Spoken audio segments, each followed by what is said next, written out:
Hello friends, मी शिल्पाच कुकरीमध्ये तुम्हा सर्वांचं खूप खूप स्वागत आहे. तर आज आपण इथे हिरव्या मटर पासून बनवणार आहोत मटर कटलेट. ही रेसिपी एकदम चटपटीत व गरमागरम क्रिस्पी नाश्ता आहे. याला बनवणे खूप सोपे आहे. तुम्ही याला घरच्या साहित्यातूनच हे मटर कटलेट आपण इथे बनवणार आहात. हे खूप छोटी रेसिपी आहे आणि खूप सिंपल आहे. संध्याकाळी चहाच्या टाइमला तुम्ही ही किंवा छोट्या पार्टीला हे कटलेट स्नॅक्स म्हणून सुद्धा वापरू शकता. तर इथे मी अर्धा किलो मटर घेतले आहे. हे सोलून 1 कप एवढे झालेले आहेत. तर सर्वात आधी आपण हे मटर गरम पाण्यामध्ये उकळून घ्यायचे आहे. हे मटर आपल्याला एवढे उकळायचे आहे की ते आपण बोटाने दाबून ते फक्त सॉफ्ट होतील इथपर्यंत आपल्याला हे मटर शिजवून घ्यायचे आहेत. एक मी दाखवत आहे, इथे पाहू शकता. हे पहा, एवढाच आपल्याला हे मटर शिजवून घ्यायचं आहे. जास्त इथे शिजवायचं नाही.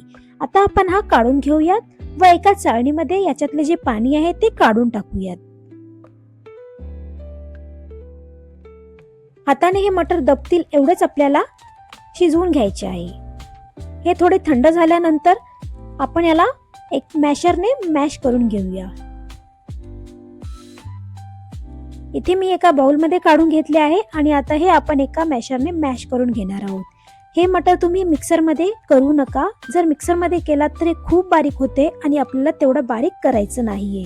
कारण हे थोडा मोठाच आपल्याला ठेवायचा आहे. कारण हे जे मटर आहे कटलेटमध्ये खूप छान लागतात आणि दिसायला पण खूप छान दिसतात. त्याच्यामुळे आपल्याला हे थोडे मोठेच ठेवायचे आहे. तर इथे मी आता एक बारीक कट करून बारीक चिरलेला कांदा याच्यामध्ये टाकलेला आहे. त्यानंतर आपण इथे टाकूयात काही मसाले. 1 चमचा लाल मिरच पावडर, अर्धा चमचा मीठ, इथे मी अर्धा चमचा म्हणजे 1 टीस्पून इथे मी अजवाईन घेतले आहे म्हणजेच ओवा, 1 चमचा जिरा पावडर, धना पावडर, अर्धा चमचा हल्दी पावडर आणि 1 मोठा चमचा इथे मी तीळ घेतलेले आहेत. त्यानंतर थोडंसं म्हणजे 2 चुटकी इथे आपण हिंग टाकलेला आहे, 2 हिरवी मिरची, अद्रक, लसूणचे 7 ते 8 पाकळी आपण इथे घ्यायची आहे आणि त्याला कुटून याच्यामध्ये आपण पेस्ट टाकायचं आहे.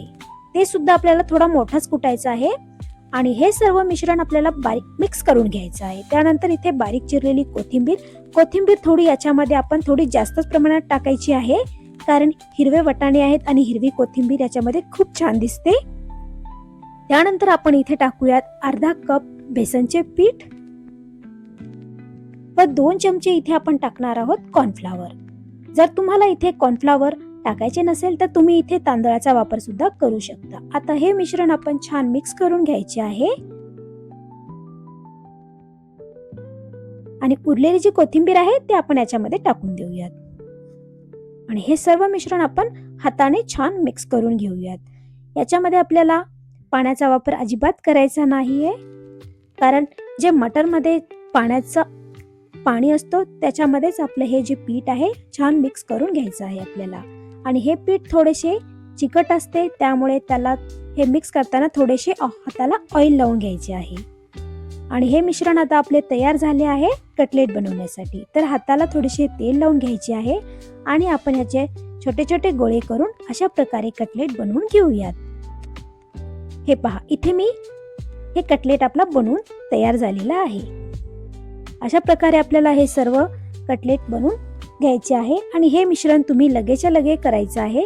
त्याला बाहेर अजिबात ठेवायचं नाही. जर तुम्हाला नंतर थोड्या वेळानंतर जर करायचं असेल तर हे मिश्रण तुम्ही फ्रीज मध्ये लगेच ठेवून द्यायचे. बाहेर जर ठेवलात तर हे मिश्रण अजून पातळ होण्याची शक्यता असते.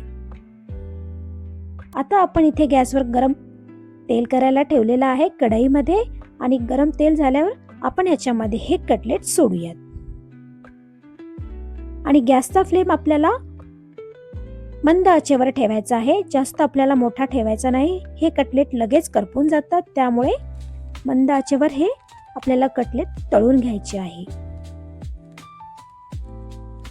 झारीने वरी थोडे हलक्या हाताने ऑइल टाकायचं आहे आणि आपण याच्यामध्ये सोड्याचा वापर अजिबात केलेला नाहीये. कारण आपण याच्यामध्ये कॉर्नफ्लॉवर टाकलेला आहे आणि त्यामुळे हे आपले जे मटरचे कटलेट आहेत ते खूप क्रिस्पी होणार आहेत. हे पहा, अशा प्रकारे आपल्याला गोल्डन होईपर्यंत हे कटलेट तळून घ्यायचे आहे. इथे आता मी एका ट्रे मध्ये काढून घेते. आपण इथे या टिश्यू पेपरवर काढून घेणार आहोत. हे अजिबात तेलकट होत नाहीत आणि खायला पण खूप खूप क्रिस्पी आणि चटपटीत लागणारी ही आजची आपली रेसिपी आहे.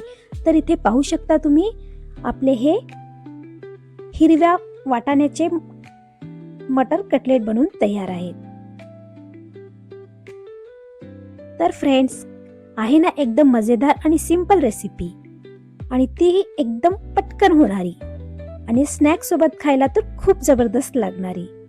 तर फ्रेंड्स, कशी वाटली तुम्हाला आजची ही रेसिपी? आवडली असेल तर व्हिडिओला लाईक करा, शेअर करा आणि जर तुम्ही कोणी माझ्या चॅनलवर नवीन असाल तर सबस्क्राईब करायला अजिबात विसरू नका. तर पुन्हा भेटूया एका नवीन रेसिपी सोबत. तोपर्यंत बाय बाय.